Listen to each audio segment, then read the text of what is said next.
Snow whipped under the Cheyenne overpass as the boy clutched a rusted harmonica. So why was he alone out here? The wind that night was the kind that cut right through patrol jackets and county budgets. Cheyenne in January doesn't care who you are. It was 11:42 p.m. Plows hadn't made it back to the frontage road off I-25, and my cruiser's wipers were pushing frozen grit across the glass. I was half a shift from home, from a wood stove and reheated elk chili, when the radio went quiet and I heard something the radio didn't make. A thin, wheezing note. Not the clean, proud sound of a street musician, a breathy, scared little sound, like somebody trying to remember a song before it left them. I slowed, let the cruiser crawl along the snow berm. Headlights washed under the overpass, concrete sweating ice, graffiti frosted over. The wind tunneled through there, carrying that faint harmonica note. I killed the siren, left the flashers, stepped out. Snow whipped across the asphalt and stung my cheeks. "Sheriff's office," I called, even though I was just a patrolman in borrowed county territory tonight. "Hey, who's out here?" The harmonica stopped. For a second, I thought I'd imagined it. Then I saw him, small shape, tucked up where the concrete met the embankment, half behind a rusted drainage pipe. Jeans soaked, sneakers wrong for this weather, parka 2 sizes too big and missing a zipper. He was holding something to his chest with both hands. "Hey there," I said, lowering my voice. Kids in the middle of Wyoming winter under bridges usually don't need yelling. "I'm Nathan. I'm not going to hurt you, all right?" He looked up. 8, maybe. Pale from cold, not from sleep. Blonde hair matted down to his forehead. Freckles under the windburn. And eyes, gray-green, real clear. The kind that don't get that way unless they've seen too much sky or too much trouble. He didn't answer me. He clutched the object tighter. A harmonica. Old, spotted with rust at the corners, someone's initials, long, rubbed off. The metal stuck a little to his glove where it was wet. "How long you been out here?" I squatted, keeping my boots where he could see them. When I shifted, the heel of my boot scraped the concrete. He flinched. It wasn't the normal kid flinch either. Not startle, not shiver. This was muscle memory. Shoulders snapped tight, chin ducked. Forearms came up like he'd been here before. Like boots scraping clothes meant pain was next. "Okay," I said softly. "Okay. We're not doing that." "You're all right." I shrugged off my heavy jacket and wrapped it around him before he could protest. His fingers were white under the streetlight. Frostbite starts quiet. I could see where it was heading. I clicked my radio. "Dispatch, this is Briggs. I need EMS to mile marker 4 under the west overpass, possible juvenile exposure. Male approximately 8. Conscious but cold. I'll transport to meet if they can't get under." "Copy, Briggs. EMS en route." Snowfield Memorial is receiving Snowfield, 20 minutes if the plows were kind. "Can you tell me your name, buddy?" I asked. He stared at the harmonica like it could answer for him. His lips parted. No sound. His breath shivered in the air. "Is someone with you?" "Mom, Dad," a tiny head shake. "Number." "Did someone leave you here?" His throat worked. He looked past me toward the darkness the overpass framed. Not toward town. Toward open ranch land, low fences, the kind of property you lease from a county that doesn't check who's really living on it. "All right," I said. "We'll talk later." "You're freezing." I scooped him up. He was light. Too light. The harmonica stayed between us, pressed against my chest, as if that mattered more than the warmth. When I turned toward the cruiser, my boots crunched over the ice. He jerked again at the sound, whole body rigid. Easy. It's just snow and dumb old boots. I softened my step, setting him inside, cranking the heat. I dug the space blanket from the kit, tucked it around him until it crinkled like tinfoil. You're safe in here. His eyes never left me. Not defiant, measuring. By the time we met the ambulance at the turnoff, his teeth were chattering. The paramedic, Reyes, swung the doors open, breath puffing in the cold. What do we got? Boy exposed, possible early frostbite to fingers and ears. Quiet. Doesn't want to let go of that. I tilted my head at the harmonica. Reyes reached for him. Her boots hit the pavement with a hollow stomp. He recoiled so hard he almost hit the gurney rail. Whoa, she said, hands up. Okay, champ, okay. I'll come in slow. I saw it in her eyes, same thing I'd seen. This wasn't just weather. This was conditioning. Boots, steps, hands. He'd learned to brace. Let me ride with him, I said. They let me. I sat at his head while Reyes and her partner warmed his hands, checked cap refill, clipped a pulse ox on a shaking finger. Snowfield Memorial's lights showed up through the snow like a ship. Inside, Snowfield was what every rural Wyoming hospital is: too clean, too bright, trying real hard to be enough. The night shift nurse at ER intake looked up, eyebrows rising. Found him under the overpass, I said. No adult. We're full on peds tonight, she said, already coming around the desk. But we'll make it work. They wheeled him into the warm, and I watched color fight its way back to his face. He still wouldn't let go of the harmonica. A tech tried. Nope. His hands tightened, so they took vitals around it. Any name? The nurse asked me. Nothing. Any ID on him? Just that.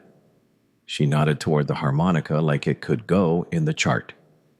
That's when I heard a different voice from behind the curtain bay.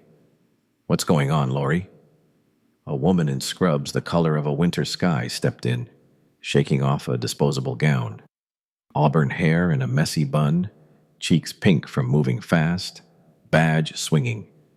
Paige Lively, RN.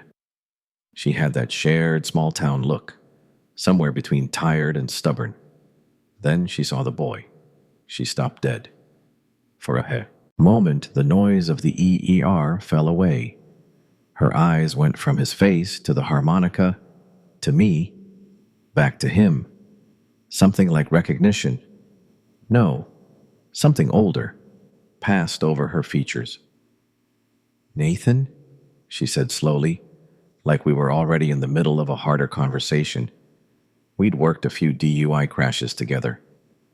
Where exactly did you find him? West Overpass. Alone, I said.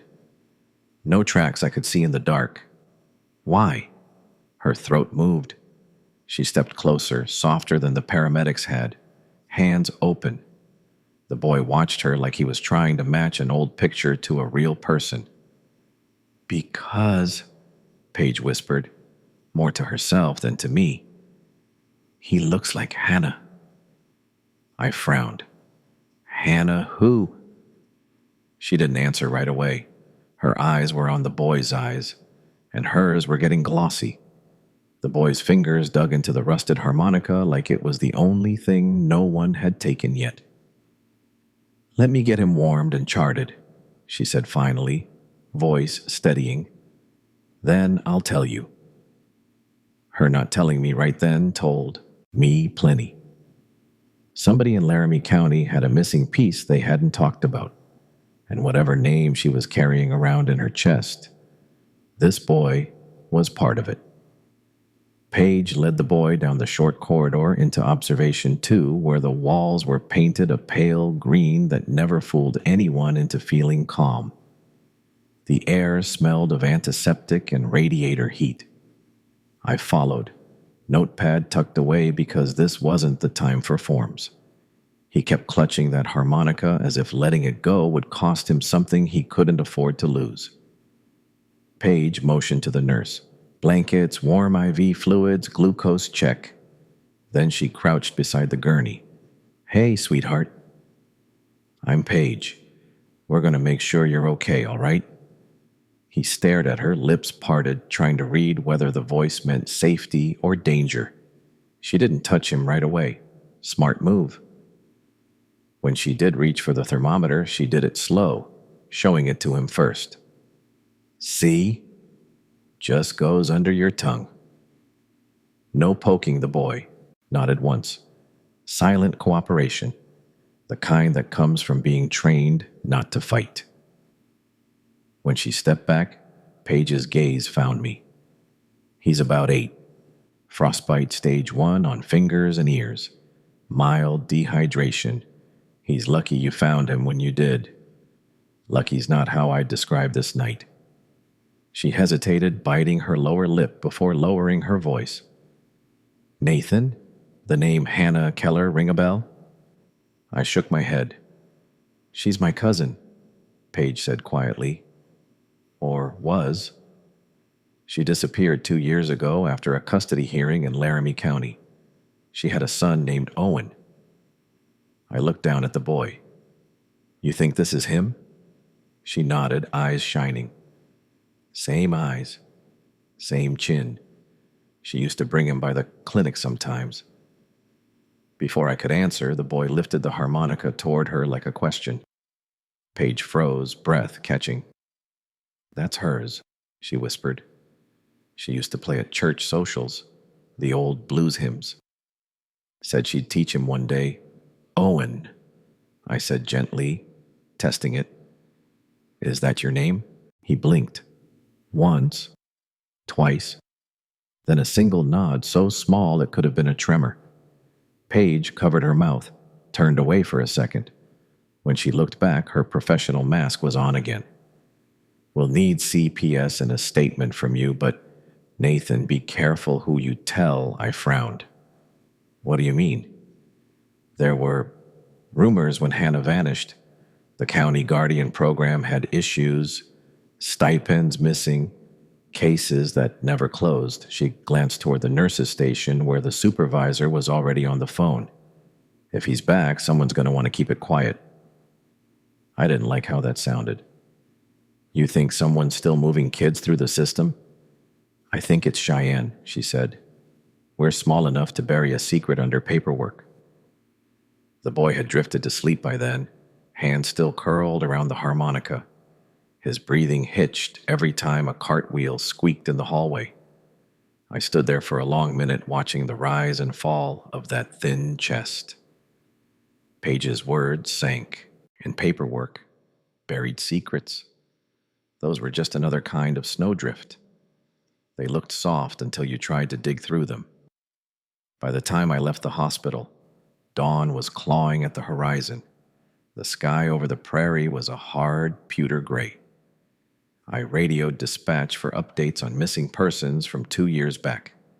Nothing matched.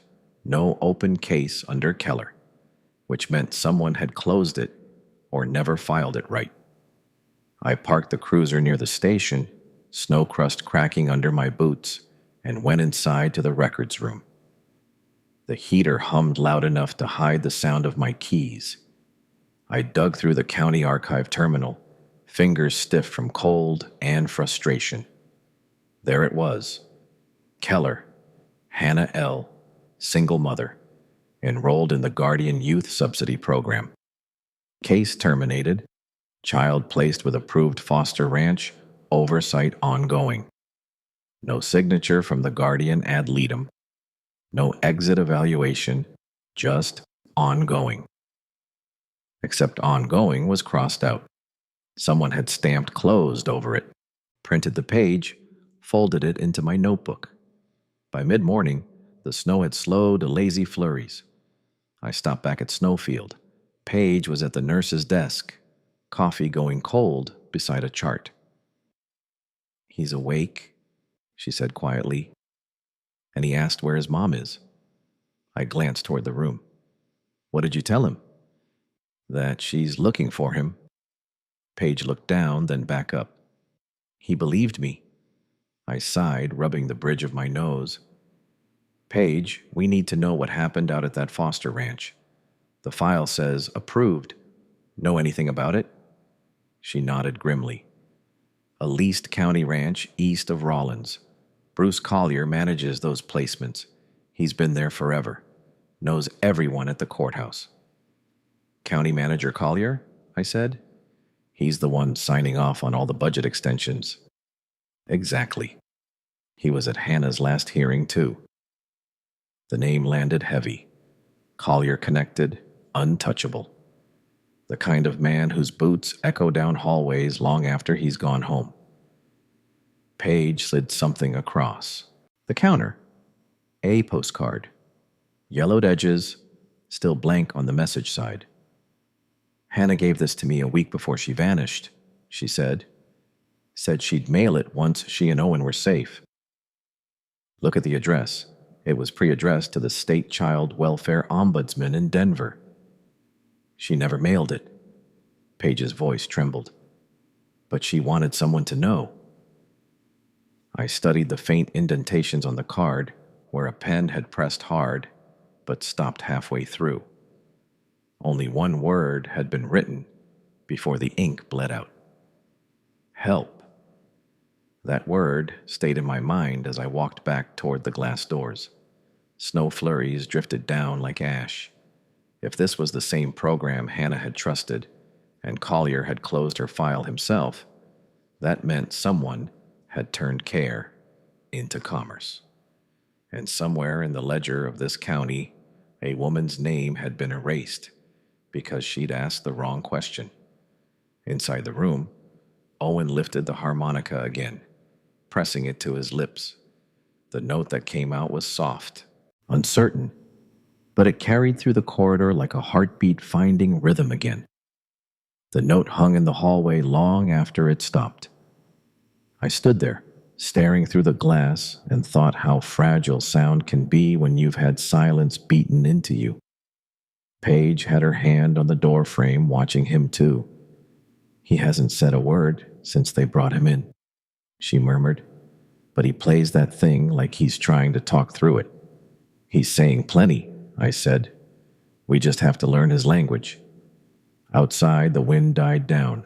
By noon, the sky was white, not blue, and everything felt suspended. Paige called me back to her desk after finishing charts. Nathan, you need to see this. She laid out a printout from the state foster registry. Collier authorized placements for 6 minors under the Guardian Youth Subsidy Program in the last 2 years. 5 were listed as temporary ranch transfers to a property off County Road 74. The 6th is Owen Keller, all marked pending transition. Pending for 2 years? Exactly. It keeps their funding active. Every quarter, the county gets reimbursement for active placements. If they close the file, the money stops. I felt the pulse in my temple. So Collier keeps them pending. And if a kid disappears, he just marks it transferred to a different file. Nobody checks because on paper, they're still in care. Paige nodded grimly. Hannah figured it out. She worked bookkeeping part-time for the county's rural aid office. When she started asking questions about missing receipts, she was laid off. And vanished a month later, I said, right after filing a grievance. It fit too neatly. I'd seen dirty setups before, but this was kids. I drove out that afternoon under a sky that promised more snow. The county ranch Collier leased wasn't much on the map. 12 miles past the highway, then gravel road until the cell service cut out. Fences half buried in drifts, cattle sheds dark against the white. When I reached the gate, the sign read Whitlock Grazing Lease by permit only. The lock was fresh, too fresh. I followed tire tracks until they ended near a barn. The air smelled of diesel and hay. Inside, light filtered through cracks in the boards. Empty feed stalls. A tarp pulled over something in the corner. I lifted it and found an old cot, small enough for a child. Frame rusted at the joints. Beside it, duct tape and a scrap of a blanket with cartoon bears. I took photos with my body cam. My breath fogged the lens. On the ground was a footprint too small for an adult. I traced it toward the rear door and out into the snow. Tracks led east, faded, then disappeared into open field. I crouched there a while, wind pushing against my hood. The prairie was endless, shant. No birds, no engines. If a boy had run from here, no one would have seen. My radio crackled, Page's voice on patch through dispatch. Nathan, you copy? Go ahead. I pulled the nurse logs from 2 winters ago. We had a child treated for frostbite then too. Male, roughly Owen's age. Brought in by a ranch hand from this same property. The record was sealed next day by county order. Who signed it? Collier. I stared at the tracks fading into nothing. He's been doing this for a while, I said. Back in town, I met Paige in the hospital cafeteria where coffee tasted like cardboard and the snow blurred the windows. She slid her phone across the table. On the screen, a photo.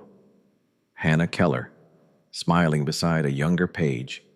Between them, a toddler with that same pale hair and steel green eyes. She sent this to me right before the hearing, Paige said softly. She said, if anything happens, find the truth. You ever tell the sheriff? She shook her head. He's up for re-election. Collier funds half his campaign. I leaned back, chair creaking. So we can't go through official channels. Paige looked at me, steady. We don't have to. There's a man named Conrad Whitmore. He owns half the grazing land in Carbon County. He funds the Rural Council Alliance. They've been trying to expose fraud in foster allocations for years. If we get proof, he'll help, I hesitated. You trust him? He's my uncle's client. Not perfect, but he hates corruption more than he likes money. I thought of Owen, asleep under those sterile lights, the harmonica on the bedside tray. We'll need a warrant, Paige, and that means evidence Collier can't shred before morning. She nodded toward the folder in my hand. You already found part of it. The postcard Hannah never mailed. The photo, the sealed file. It was enough to start the chain. That night, I sat in my cruiser outside the hospital parking lot, engine idling, heater blowing dry air. The harmonica's echo kept replaying in my head, a sound small but stubborn, like the truth itself. I called an old contact in the state investigator's office, Robin Miles, the kind who took notes even when you told her not to. Miles, I said, you ever hear of Collier's Guardian Youth program? There was a pause. Yeah, she said carefully. Why? Because I think he's trafficking subsidies and maybe kids. Her breath hitched. You have proof? Not yet, but I've got 1 kid alive and 1 mother missing. Send me what you have. Quiet channel. I uploaded the body cam footage and the scanned documents.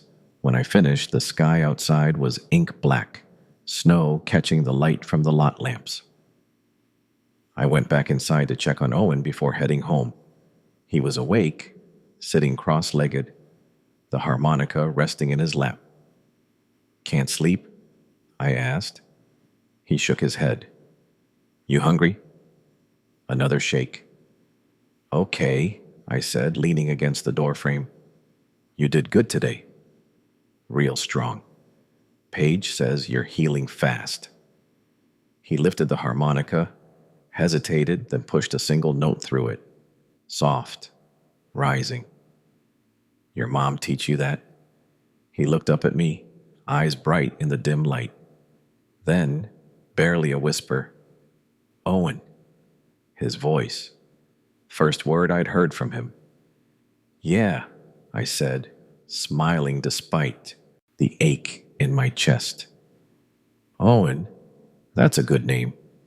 He nodded once, then placed the harmonica back against his lips and played the same note again, steady this time, like he was practicing saying his name through music. And in that small sound, something started to thaw. Morning in Cheyenne came gray and brittle, like the world was holding its breath. I'd barely slept. By 7, frost webbed the inside of my windshield, and the heater made more noise than warmth. Owen's single note still rang in my mind, the way he'd breathed his name into that harmonica as if reclaiming it. At Snowfield, the halls were quieter than usual. Paige was already on shift, hair pulled into a neat ponytail now, eyes red from too little sleep. He asked for you, she said, just pointed at the door when I came in. I found him sitting up, knees tucked to his chest, the harmonica balanced on his blanket. His hands were pink again. He'd keep all his fingers. When he saw me, his shoulders loosened. A small trust, the kind you don't earn with promises, but with silence that doesn't hurt. Morning, champ, I said softly. You feeling better? He nodded, a real nod this time, not the scared one. Paige says they'll keep you another day. Make sure your hands heal. Owen tilted his head as if listening to something outside the window. Wind swept snow against the glass. Then he asked, Mom? The word was raw, fragile, his second since I'd met him. My throat tightened. We're looking for her, Owen. We'll find out what happened. That's a promise. He lowered his eyes, thumb tracing the edge of the harmonica. The rhythm of loss. I wished promises were enough. Paige entered with a clipboard. The sheriff called, she told me. Said Collier wants a word. Apparently, you stirred something up. Already? I muttered. That was fast. Guess word travels faster than snow melt. I sighed. Where is he? County building. Noon meeting. She gave me a look, half warning, half encouragement. Be careful. He's not the type to shout. He just makes you feel small. The county building loomed like a leftover from the Eisenhower years. Concrete walls, low ceilings, fluorescent lights humming. Bruce Collier's office sat at the end of a hallway lined with framed photos of 4-H fairs and ribbon-cutting ceremonies. His secretary, neat bun, polite smile that didn't reach her eyes, buzzed me in. Collier rose from behind his desk, tall and broad, mid-50s, with the solid calm of a man who had never been questioned. His tie was county issue, dull blue, his handshake firm enough to test your knuckles. Patrolman Briggs, he said, you've had quite a week. Could say the same, I replied. One of your placed miners turned up under an overpass. He smiled faintly. Yes, tragic. Poor oversight. We're reviewing procedures. 2 years of oversight, I said, pulling out the printout. Your name's on every form. That's my job. Your job doesn't include sealing medical records, does it? His expression didn't flicker. You're out of your lane, son. County allocations are audited quarterly. If you've got concerns, file a report. I already did, I lied. State investigator Miles has it. That made him blink, just once. Miles? From Denver? Uh-huh. He leaned back, smile returning. Then I suppose we'll all be talking soon. I just hope for your sake you haven't misinterpreted internal documents. Kids aren't documents, I said quietly. He waved a hand like brushing dust off a table. I run programs that keep lights on in this county. You think anyone wants that scrutiny? Not the sheriff, not your precinct. You'll find your careers a lot smoother when you stick to traffic stops and snow emergencies. I looked at the photo on his wall, him shaking hands with a rancher under a Whitlock grazing sign. My stomach turned. I'll keep that in mind, I said, turning to leave.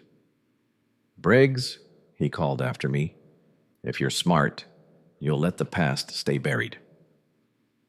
I didn't answer. The hallway air felt colder leaving than coming in. By the time I returned to Snowfield, Robin Miles had called back. We got your files, she said over speaker. It's messy, but real. Collier's ghosted half the ledger lines through Shell Ranch accounts. Problem is, without a live witness, it's circumstantial. Hannah Keller was your witness, I said, and she's gone. Owen's alive. Can he testify? He's 8. And he's been through hell. Then we'll need corroboration, someone inside the system. I stared at the window frost spreading across the glass. Maybe I know where to start. Paige joined me in the cafeteria. You look like you met the devil. Worse, a bureaucrat with good teeth. She almost smiled. What's next? I go back to that ranch. Tonight.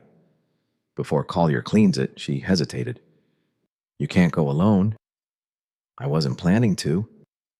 You know the land. You're coming. She sighed. I was afraid you'd say that. The drive out was black ice and silence. My high beams caught flakes, spinning like ash in the wind. Paige held the map, tracing the unmarked service road that cut behind the Whitlock lease. When we reached the fence, I killed the engine. Moonlight gave the snow a bluish sheen. The barn looked emptier than before, but a lantern glowed in the main house window. Someone's here, Paige whispered. I nodded, motioning her to stay low. We crunched through the drift toward the side of the barn, boots sinking deep. Inside, the cot was gone. Fresh tire marks led to the rear.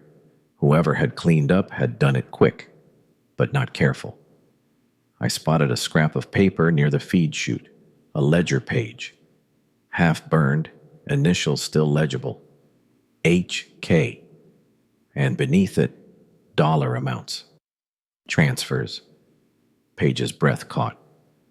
That's Hannah's signature. She was tracking them. Which means she made it this far, I said. The house door creaked open across the yard. A flashlight beam swept the barn wall. We ducked behind a stall. Heavy boots crunched on the snow. Too measured, too confident. Collier's voice floated through the cold. You think I wouldn't keep tabs on anyone sniffing around? She should have learned to stay quiet. You too, Paige. Her face went white. He'd known we were here. I clicked my body cam on, low light flicker steady against my vest. Bruce, I called, stepping out into the open. You've got a problem. He froze, then smiled that same condescending smile. Patrolman Briggs trespassing. You want to add obstruction to your file too? Maybe, I said, but the state investigator already has everything I sent. So go ahead. Tell me I imagined this ledger. His jaw twitched. You don't know what you're stepping into. Then explain it. Behind me, Paige lifted her phone and hit record. Collier saw it too late. You're done, I said quietly. The state's watching now. He turned, walked back toward his truck without another word. The engine revved, tires throwing snow as he sped off toward the main road. Paige exhaled, shaking. You think he'll run? No, I said. Men like that don't run. They hide behind paperwork until the lights come on. We stood in the snow, the wind moaning across the empty prairie. In my pocket, the harmonica felt heavier than before. Let's get back, I said. Owen's waiting. When we reached the hospital, Owen was asleep again, one arm curled around that instrument like a lifeline. I sat by his bed, watching the pulse flicker on the monitor, thinking of Hannah Keller out there somewhere, maybe buried under paperwork, maybe under something worse. Paige leaned against the doorway. He played for the night nurse before lights out, said the song was his mom's "What song?"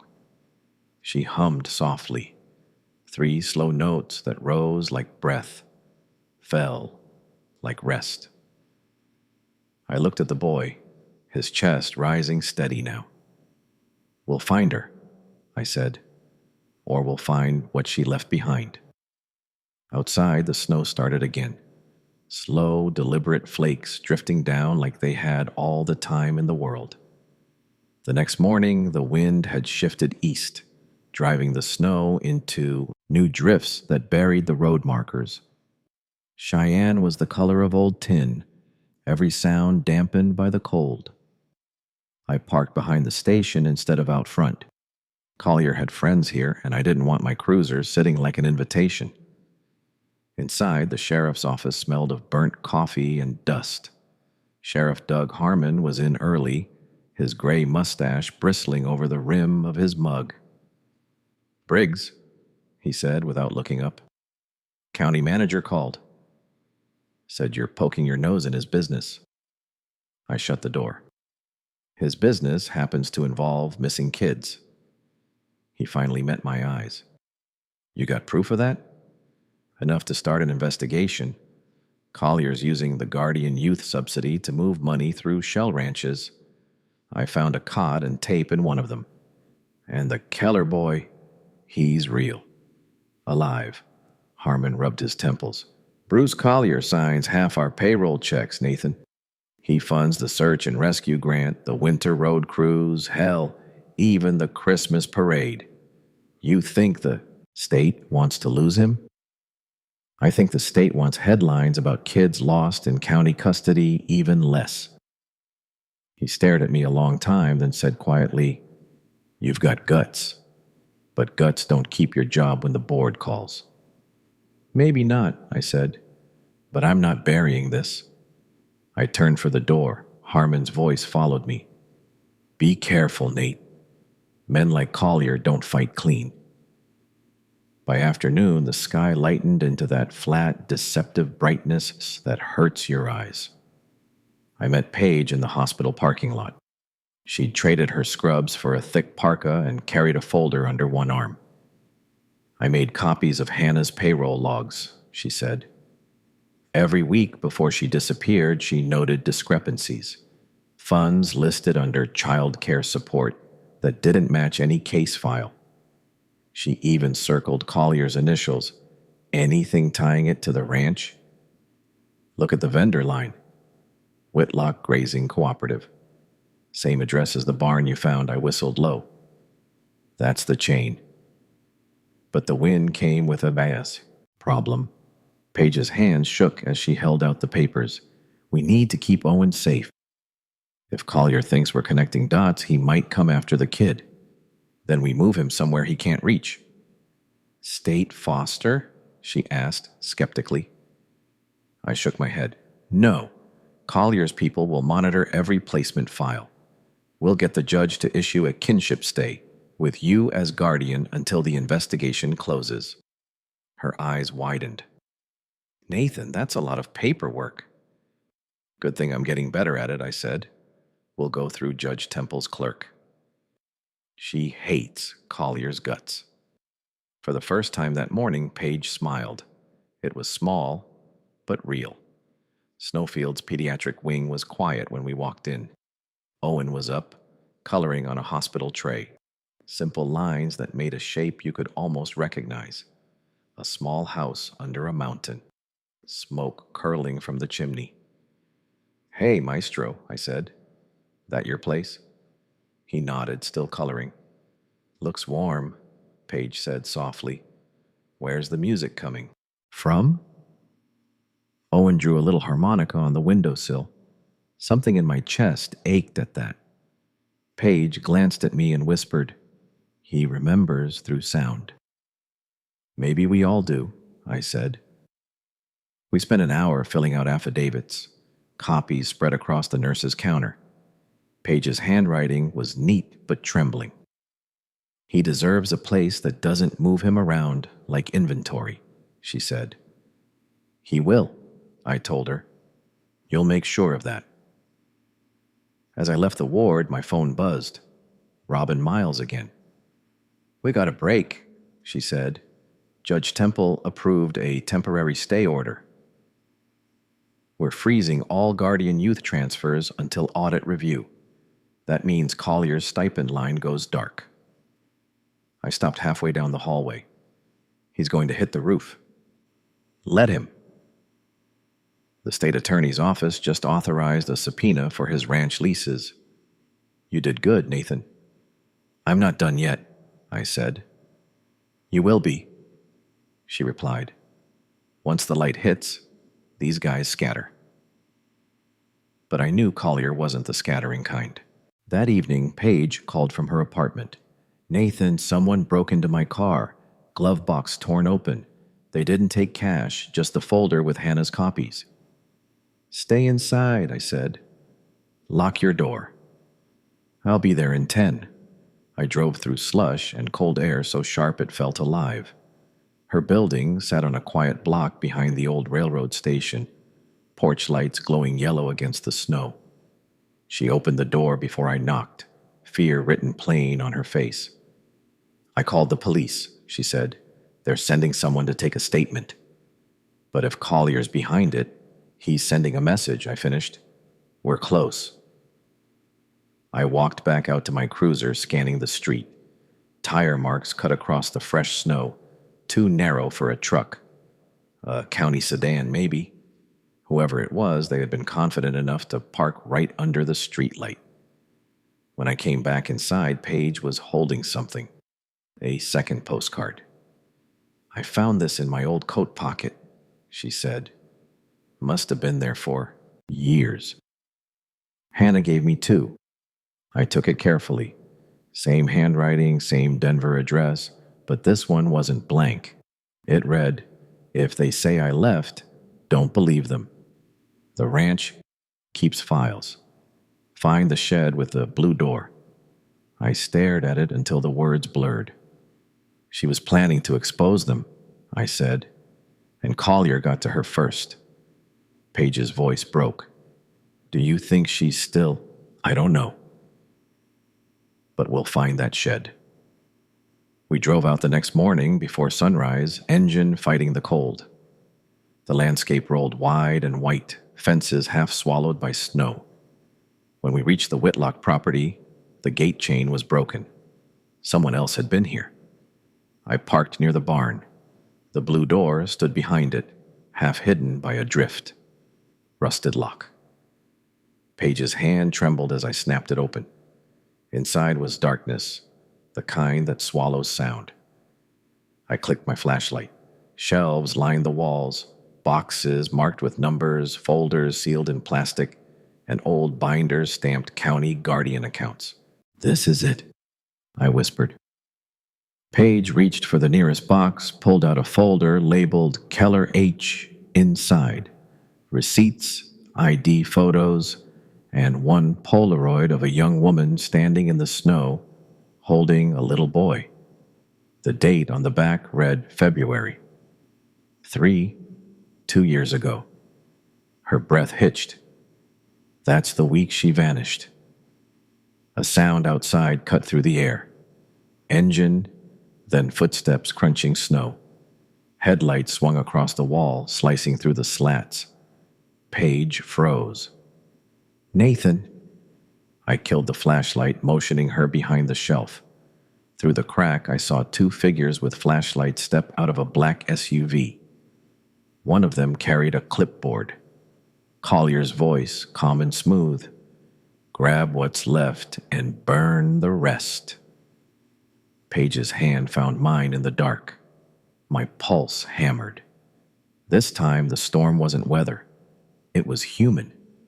The crunch of boots in snow drew closer, measured, deliberate, like men who already knew no one would dare stop them. The blue door creaked, cold air sweeping through the shed. I could see their shadows stretch long across the floor. Collier's silhouette was unmistakable. Tall, coat collar turned up, the shape of authority gone bad. Another man followed him, leaner, younger, armed. Check that corner, Collier ordered. Then, the shelves. We'll torch it all once the truck's ready. Page's hand tightened around mine until her knuckles went white. I could feel her shaking, but her breathing stayed quiet. We crouched behind a stack of crates, the smell of diesel strong enough to sting my eyes. The younger man, probably one of Collier's deputies, kicked at a box. You sure nobody's coming? Sheriff said the road's blocked from last night's storm. That's the point, Collier said. Storm buys time. I pulled my phone from my pocket, thumb hovering over the body cam app I'd wired to stream live to the state investigator's server. One tap, and everything we heard would go straight to Denver. I waited for his voice to line up with the plan. Burn Keller's file first, he said. The nurse has copies, but without the originals, the paper trail dies here. I warned Briggs to stay out. He didn't listen. Page inhaled sharply. I squeezed her hand, signaling not yet. The deputy opened a gas can. The metallic slosh hit me like a punch. I stepped out from cover, gun drawn. Put it down. The man froze, startled. Collier turned, unruffled, like he'd been expecting me. Officer Briggs, he said, his tone all civility.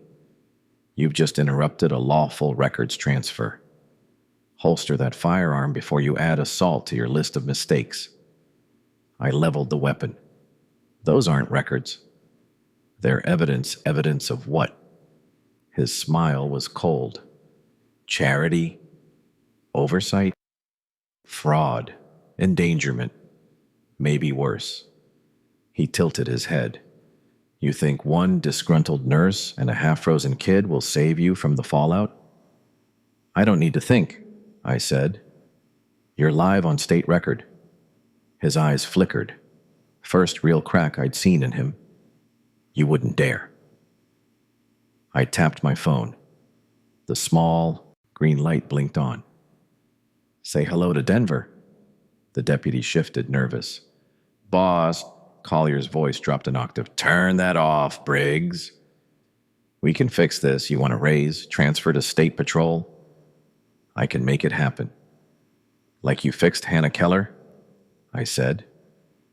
Where is she? That question hung heavier than any threat. He hesitated, jaw tightening. She got in over her head. Thought she could go public. Things got messy. Meaning? He didn't answer. The silence told me enough. Paige stepped forward before I could stop her. You killed her, didn't you? Her voice broke halfway through, but she didn't flinch. You used her son to keep the money coming. Collier's face hardened. Watch yourself, Miss Lively. The deputy took a step toward her. I fired a warning shot into the snow. Back off! The sound cracked through the open air, echoing off the frozen pasture. Somewhere far off, cattle startled. Collier's calm evaporated. You just made a serious mistake through that, he said. Not as serious as yours, I replied. You're under arrest for fraud, obstruction, and, depending on what we find in here, maybe homicide. Sirens wailed faint in the distance. Paige's eyes widened. You called backup? Didn't have to, I said. That stream went to miles. She pinged the GPS. Collier cursed under his breath. He looked at the deputy. Go! The man bolted out the door, slipping on the ice. I didn't chase him. The state units would handle that. Collier stared at me, breathing hard now. You think they'll thank you for this? You think the system wants heroes? No, I said, lowering my weapon. But the kid deserves one. He lunged suddenly, maybe out of pride, maybe fear. I sidestepped, catching his wrist and driving him down into the snow. He struggled once before the cold stole his strength. The sirens were close now, red and blue lights flickering through the storm. 2 cruisers pulled up, followed by an unmarked state sedan. Robin Miles stepped out, coat flapping, hair windblown. Briggs, she called. We've got him on record. Good work. Paige sagged against the wall, tears frozen on her lashes. It's over? Almost, I said. Let's make it official. The troopers cuffed Collier and read his rights while Miles and her team began collecting boxes. She glanced at the Polaroid still clutched in Paige's hands. We'll run this through our database. If Keller's still alive, we'll find her. Paige nodded, voice barely above a whisper. Please do. I stepped outside for air. The wind had eased and the horizon was turning pale gold, the first sunlight we'd seen in days. My breath rose like smoke. Miles came up beside me. You did good, Nathan. This goes way beyond Cheyenne. We'll indict half the county board before spring. What about Owen? He's safe for now. The stay order holds. Paige filed for temporary guardianship this morning. I smiled, the first real one in a while. He'll like that. As Collier was loaded into the cruiser, his eyes met mine, through the glass. Cold, furious, but beaten. He mouthed something I couldn't hear over the wind. Looked like you'll regret it. Maybe I would, but not tonight. When I got back to Snowfield, Owen was sitting up in bed, drawing again. This time it wasn't a house. It was a man and a woman standing beside a patrol car, snow falling around them. Between them, a small boy holding a harmonica. Paige was beside him, her hair damp from the melted snow. She looked up when I entered. He's been waiting to play for you, she said. Owen smiled, a real one, shy and slow, and lifted the harmonica to his lips. The tune came soft, wavering at first, then steady. A simple melody, the kind a mother hums when she tucks her child in at night. I sat beside his bed, listening.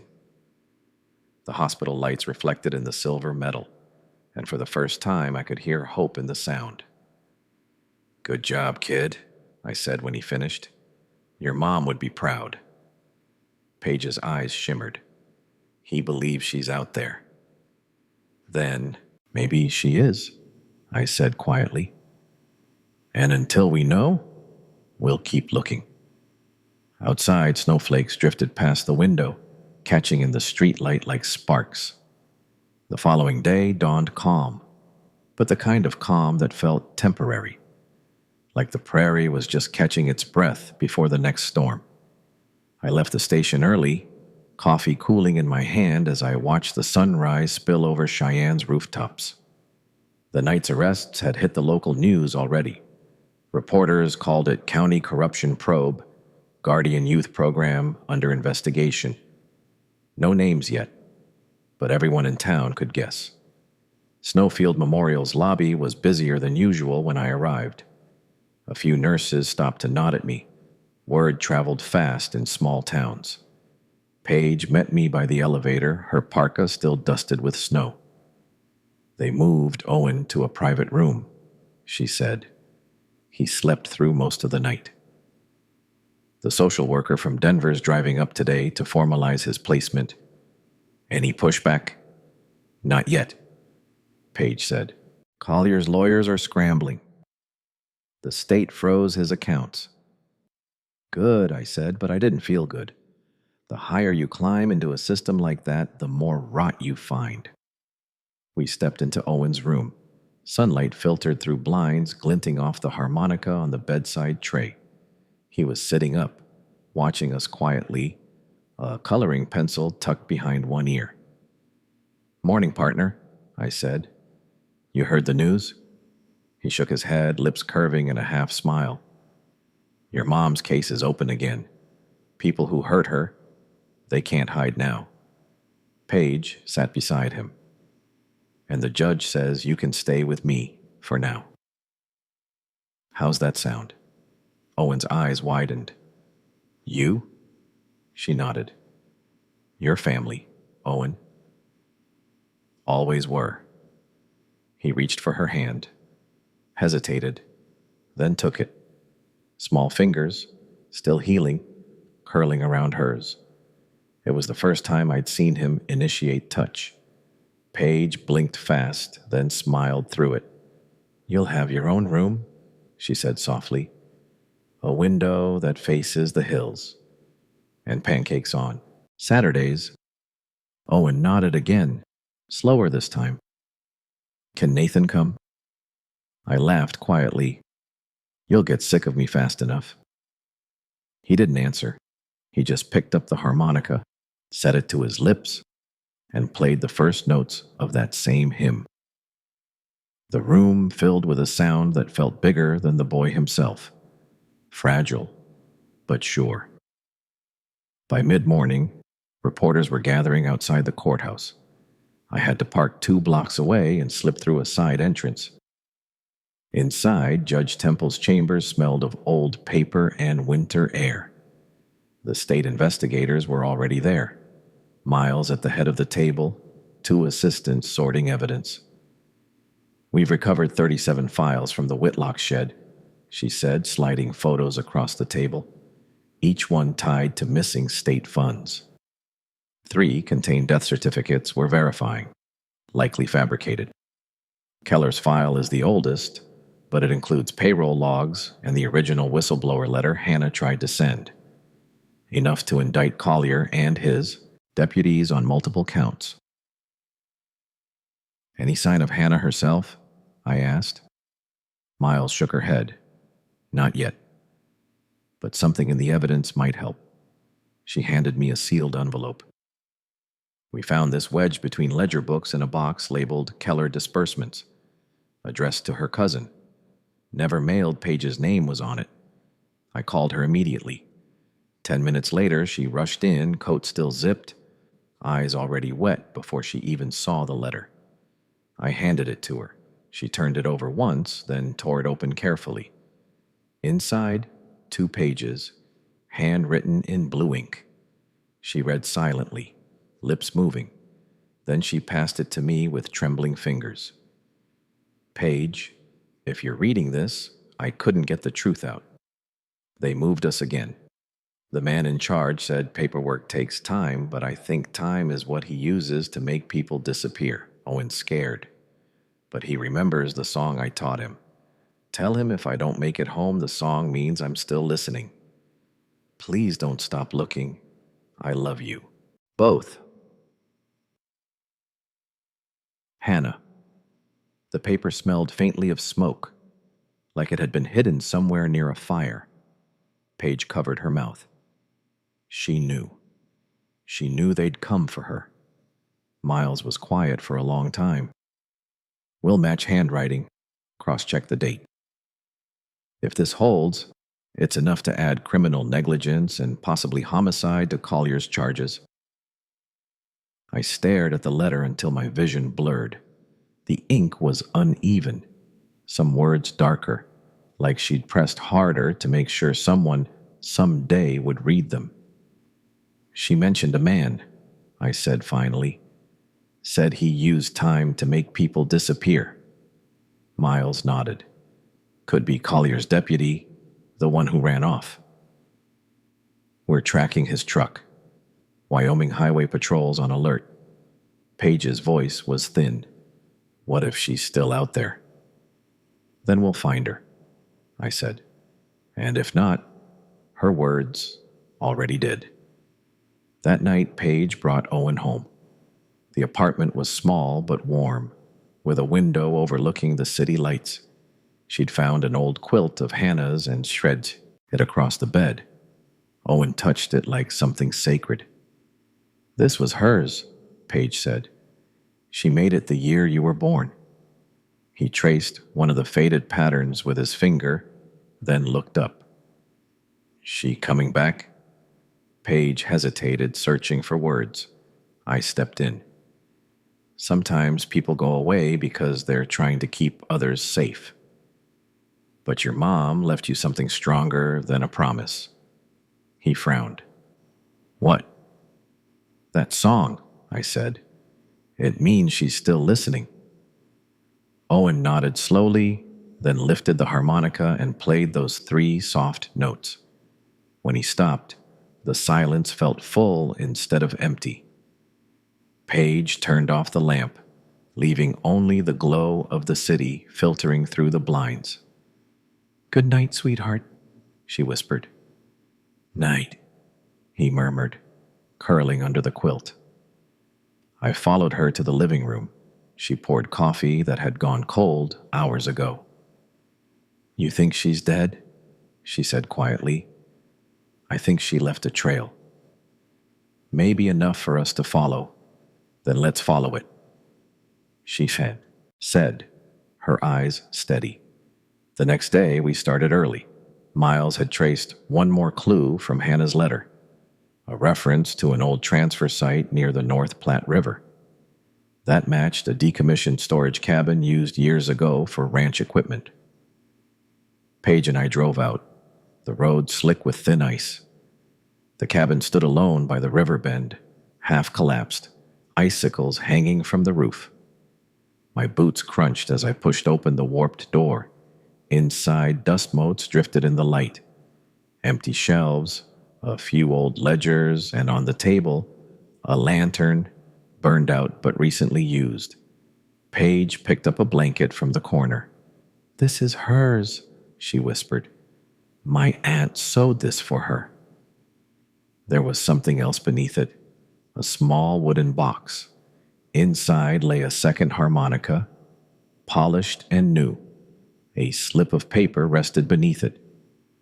"If you found this, thank you for listening." No signature, but the handwriting was Hannah's. Paige's tears came quiet this time. She held the harmonica like it might vanish if she blinked. She was here. Maybe not long ago, outside, the river flowed dark and steady beneath the ice. I looked toward the horizon where the first hint of snow was starting again. "She didn't want to disappear," I said. "She wanted to be found on her own terms." Paige nodded, clutching the box to her chest. "Then we'll keep her story alive." The wind picked up, carrying faint echoes of a tune I could almost swear I'd heard before. Maybe imagination, maybe something else. Snow came hard that night, piling against doors and windows, soft as ash but relentless. I didn't sleep. I kept hearing the river under ice, the whisper of that tune in the wind. By dawn, the roads were ghostly white ribbons, but the city woke anyway. Snowplows growling, radios crackling about the Guardian scandal spreading statewide. At the hospital cafeteria, I met Miles over lukewarm coffee. She'd driven in from Denver before sunrise, eyes red from the road. "We found Collier's deputy," she said without a preamble. "Dead in a motel off I-80, gunshot to the chest. Looks self-inflicted, but we'll confirm." "Left a note?" She nodded. 2 lines. "I did what I was told. Check the river." Paige sat beside me, pale. "The cabin's near the river," she whispered. "Yeah," I said slowly. "But maybe that wasn't just a hiding place. Maybe it's where it ended." Miles slid a small envelope across the table. "Coroner found this in his jacket pocket, addressed to Hannah Keller. He never mailed it inside, a torn scrap of paper. 3 words scrawled across it. 'Forgive me, please.'" The snow outside the window blurred everything into white silence. By noon, we had a search team assembled: 2 state investigators, a coroner tech, and me. Paige insisted on coming. "If she's there," she said quietly, "she shouldn't be alone." The drive out to the river was slow, tires biting ice. When we reached the cabin again, the drift had swallowed half the door. The river hummed under the frozen crust, dark water moving in whispers. Miles pointed downstream. "Infrared drone picked up an anomaly under that ice pocket. Let's start there." We crossed the snow in single file. I carried a crowbar and an ache I couldn't name. When the ice cracked open under the crowbar's edge, steam rose faintly from the dark water. And then, cloth, faded blue, caught on a branch below. The techs worked silently, methodically. Within an hour, we had what we came for: the remains of a woman still wrapped in a winter coat, her fingers curled around something metallic, a harmonica. Paige fell to her knees. Miles knelt beside her, hand firm on her shoulder. "We'll take her gently," she said. I stood a few feet away, snow blowing into my eyes, watching the river reclaim its quiet. Hannah Keller had left more than evidence. She'd left a path straight through the lies. When they lifted her onto the stretcher, I caught a glimpse of her face, peaceful, almost defiant, as if she'd refused to be erased. The courthouse was silent when we returned. Collier's arraignment was scheduled for the next morning. Miles stayed behind to prepare the charges, and I drove Paige and Owen back to her apartment through the dark. Owen was awake in the back seat, watching snowflakes slide down the window. He hadn't spoken much since morning, but his harmonica sat on his lap like a promise. "Paige," he said suddenly, "is Mom gone?" Paige turned, eyes wet. "She's resting now, sweetheart." He nodded slowly. "She's not cold anymore?" "No," I said gently. "Not anymore." He looked down, then raised the harmonica to his lips. The sound that came out was different this time. Steady, deliberate. The same melody, but slower, softer, like a goodbye whispered into the air. Paige pressed her hand to her mouth. I gripped the steering wheel, blinking hard to keep the road in focus. When we reached her apartment, the city was wrapped in silence. Paige carried Owen upstairs, still clutching the harmonica. At the door, he turned and looked at me. "Nathan?" "Yeah, buddy?" "Mom said the song means she's still listening." "You think she can hear me now?" "I think she already did," I said. He nodded as if satisfied with that answer and disappeared inside. The next morning, the courtroom was packed. Reporters filled the benches. The air buzzed with whispers. Collier sat between 2 attorneys, pale and motionless, as Miles laid out the evidence. Financial ledgers, sealed medical files, the recovered letter, the harmonica retrieved from the river. When she read Hannah's last words aloud, "Tell him if I don't make it home, the song means I'm still listening," the room fell silent. Even the reporters stopped typing. The judge's gavel struck once, sharp and final. "Bail denied. Defendant remanded to state custody pending trial." Collier didn't look at me when they led him away. He looked past everyone, like a man staring into a mirror that finally showed him what he was. 2 weeks later, snow melted off the rooftops, leaving the streets damp and shining. Paige hosted a small service for Hannah on a hill overlooking the North Platte. The county chipped in for the marker. Miles came, a few nurses, some neighbors. Owen stood between us, harmonica in hand. He didn't cry.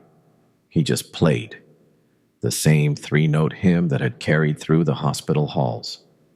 The sound drifted over the snowmelt and river wind, a child's voice without words. When the last note faded, Paige placed Hannah's second harmonica, the one from the cabin, beside the grave. "She never stopped fighting," she whispered. "Now we won't either." I laid my hand on Owen's shoulder. He looked up at me, eyes clearer than they'd ever been. "Nathan," he said, "you think she's proud?" "I know she is."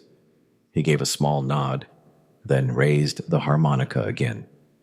The tune rose once more, stronger now, echoing across the open plain until it blended with the wind itself. That night, back at Paige's apartment, I stood on the porch while the lights inside glowed warm. Through the window, I saw Owen asleep under Hannah's quilt, the harmonica resting on his nightstand. Paige sat beside him, reading quietly, one hand brushing his hair. Snow began to fall again, gentle this time, each flake catching the streetlight like tiny notes suspended in air. I closed my eyes, and for a moment, I could almost hear her song in the distance. Hannah's, not Owen's, carried by the same wind that had once tried to bury her story. This time, it sounded like peace. Spring came late to Wyoming that year. When it didn't arrive in a rush of green, but in hesitant steps.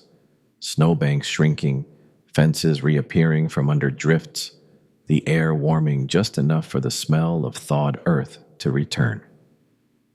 The storm had passed, but the quiet that followed felt fragile, like something still deciding if it could last. I drove the back road to Paige's place most evenings after my shift.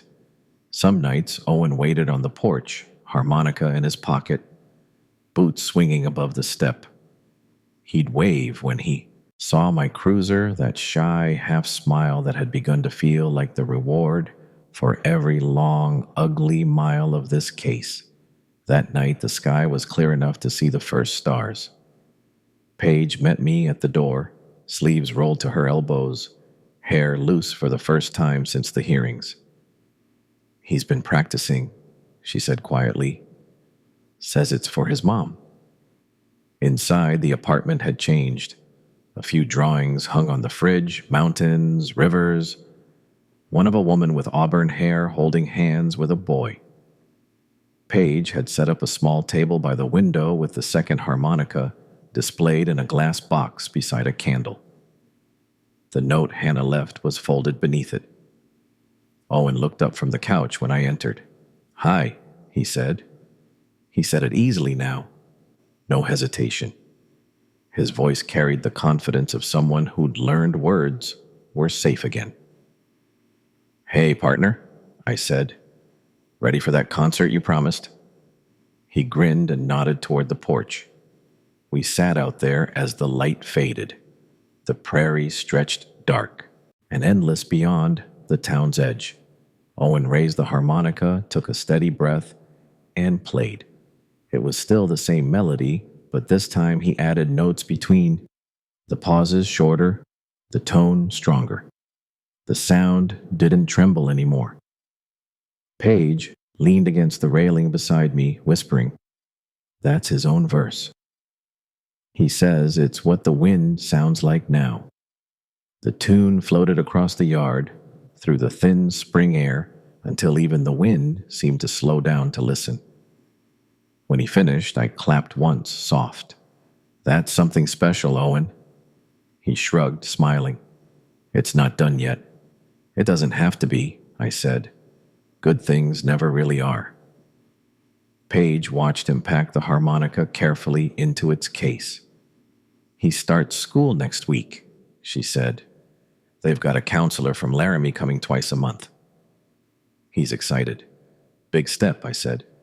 He asked if he could use Keller again on the form.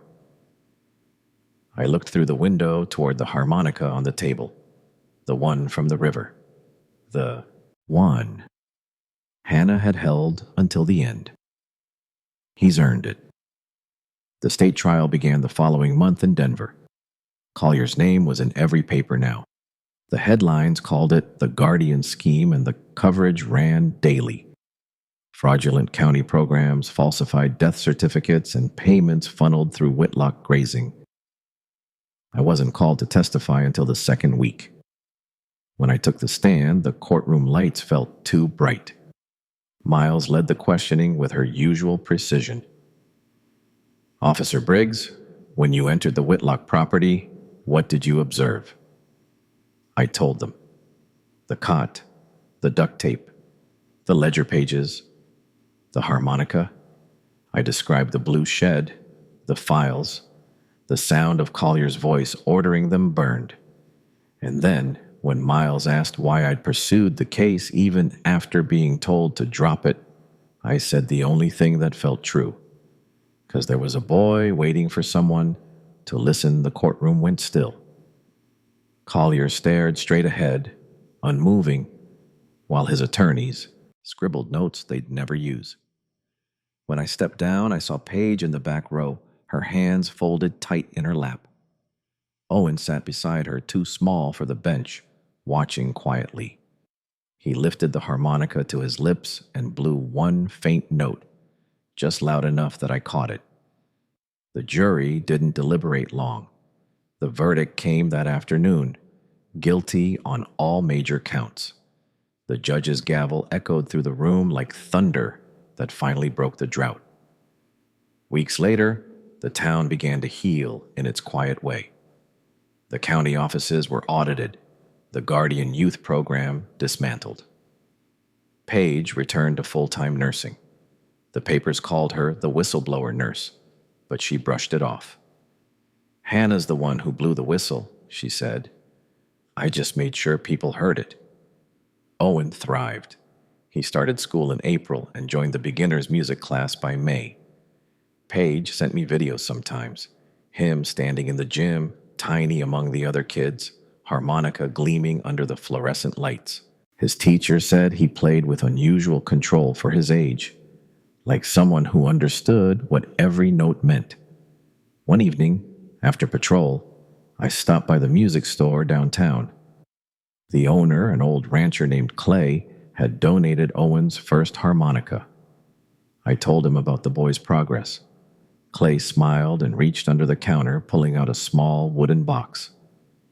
"This one's been waiting for him," he said. "Hand-tuned, stainless reed, won't rust even in Wyoming air." I bought it with my own money and drove out to Paige's place as the sun sank over the plains. She met me on the porch, hair glowing in the last light. "He's inside practicing again," she said. When Owen opened the box, his eyes went wide. "It's new," he said softly. "Yeah," I told him, "but every song you play on, it'll carry the same story." He ran his fingers over the smooth silver, then looked up at me. "Can you play, Nathan?" "Not like you." He grinned, handing it to me. "Try." So I did. Clumsy, a little off-key, but enough to make him laugh. The sound was light and bright, carried out into the evening air where it mingled with bird song and the faint hum of distant traffic. Paige stood in the doorway watching us, her expression a mix of pride and ache. "Hannah would have loved this," she said. I nodded. "She's here for it." The last of the sun dipped below the hills, leaving the sky painted in deep gold and violet. Owen leaned against the railing, harmonica in hand, the tune rising one last time, clear, fearless, full of life. And for the first time since that night under the overpass, I believed we were finally standing in the light she'd been trying to lead us toward. Summer came early that year. Cheyenne shimmered under long days of heat and dust, the kind that turned the asphalt soft and made the wind smell like wild sage.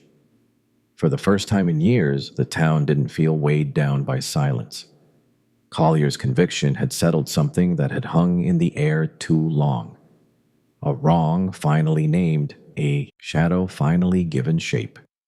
I'd taken a few weeks off from patrol duty, Most evenings, I found myself driving the same back road that led to Paige's ranch house, the old one she'd inherited from her aunt after probate finally cleared. It sat on a small rise overlooking the fields, yellow grass rippling like water. The porch light burned low, warm as memory. When I arrived that evening, the screen door was open and laughter drifted out. Owen sat cross-legged on the floor, a book open beside him, harmonica resting across his knees. Paige was painting trim along the window frame, a brush balanced in one hand, her hair pulled back loosely. She looked more at peace than I'd ever seen her. "Look who's early," she said. "Dinner's still on the stove." "Wasn't coming for dinner," I said. "Just wanted to see the band leader." Owen grinned. "I learned a new song." "Let's hear it." He picked up the harmonica and began to play. A brighter tune this time, quick little turns and climbs like a river, learning how to laugh again. The melody carried through the open windows, out across the fields. Paige paused her brush mid-stroke and listened, the kind of stillness that says, "Remember this." When he finished, she clapped softly. "That's called Home on the Range, isn't it?" He nodded. "My teacher says it's older than Wyoming." "That might be true," I said, "but you make it sound new." He shrugged with a little smile. "Miss Harper says I'm going to play at the summer recital." Paige beamed. "He even picked his piece. Wants to do the one from, you know." "The river," I said, quietly. Owen looked up, eyes steady. "It's her song, but I'm going to finish it." The way he said it, without fear, without sadness, hit deeper than I expected. Paige turned away, pretending to check the stew, her shoulders trembling just once. 2 weeks later, the community center filled with families and folding chairs. The spring into summer youth recital banner sagged a little under the weight of humidity. Kids tuned, guitars, straightened sheet music, whispered last-minute reminders. I stood in the back, hands in my pockets, while Paige found seats near the aisle. When Owen's name was called, he walked out wearing a white shirt and jeans too big for him. The harmonica gleamed under the stage lights. He looked small, but sure. The first note came hesitant, then found its footing. The melody rose, Hannah's song, the one she'd left in that cabin, the one he'd played in the hospital. But this time he added a lift at the end, an answer instead of a question. The audience leaned forward, quiet as snowfall. I glanced at Paige. Her hands were clasped, knuckles white, tears shining. When the last note faded, there was silence, and then a ripple of applause that grew until the whole hall was clapping. Owen smiled just barely and gave a shy bow. Backstage afterward, he found me. "Did it sound okay?" "Sounded like truth," I said. "And that's better than perfect." He looked down at the harmonica. "I think she heard it." "She did," I said, certain. And so did everyone else. That night, the three of us drove out to the ridge above the river. The air was cool again, a relief after the long day. Fireflies blinked over the grass. We sat in the bed of my truck, the sky spread wide and dark overhead. Paige leaned back against the cab, quiet. "You ever think about how fast it all changed?" she asked. "Last winter feels like another life." "Maybe that's how healing works," I said. "Slow for a while, then all at once." Owen was lying on his back, counting stars. "I can play the song one more time," he said. "For her." He lifted the harmonica and the notes floated up into the night. Low, steady, sure. Each breath sounded like both an ending and a beginning. When he finished, he looked out toward the river and whispered, "Good night, Mom." Paige reached for his hand. "She'd be proud of you, sweetheart." You gave her voice back. He nodded, content. Then, softer. "Nathan? Yeah? You think you'll still come around? Even when I don't need help?" I smiled at the stars. "I'll come when you need company." "That's different."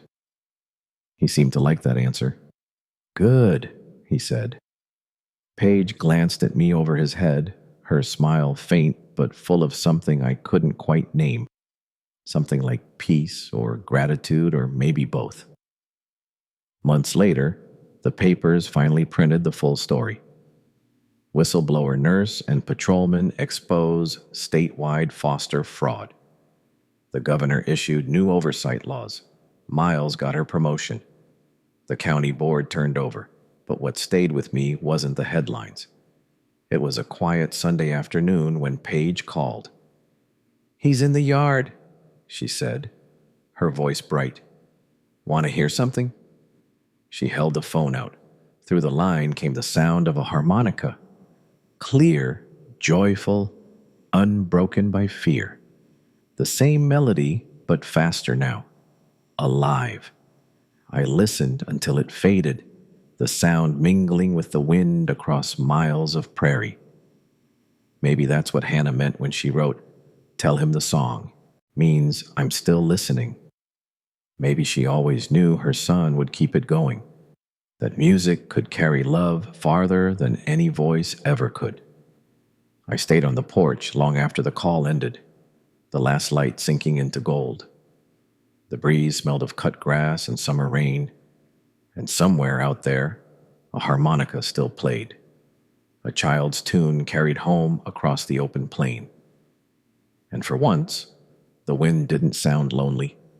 It sounded free. Equals equals equals and equals equals equals.